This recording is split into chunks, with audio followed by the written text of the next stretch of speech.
What happens if Betelgeuse explodes? So, Betelgeuse is a red supergiant star that's located about 700 light years from where we are, from our solar system.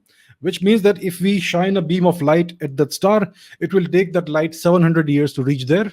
And it also means that what we are seeing from that star right now is what actually happened there 700 years ago. So this is a red supergiant star. It's about 700 times the diameter of the sun, and it's about 10 million or so years old, and it is in the last stages of its lifespan. It is a star that is known to brighten and dim erratically, sporadically, and it is expected to go supernova soon, which means it will explode soon.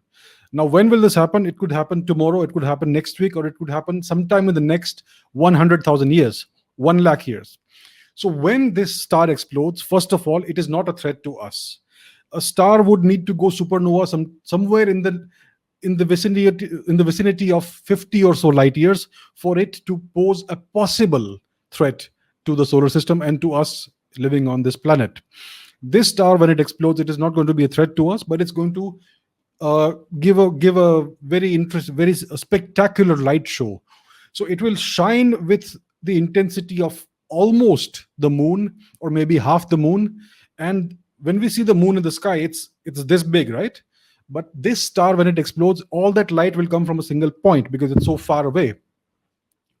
So it's going to be a very bright point in the sky, a very luminous point. It's going to be visible in the daytime for several months, and it will be visible in the night sky for like 2 or 3 years, perhaps.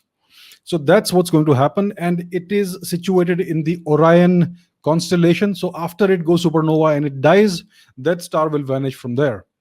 So that's what happens when this star explodes.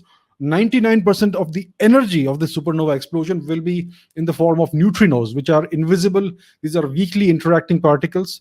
So when this neutrino wave reaches us, we'll be able to study some of the physics and dynamics of the supernova explosion. But for all of us, it's going to be a very interesting show in the sky, very beautiful light show. So that's what happens when it explodes. It will explode sometime in the next 1 lakh years.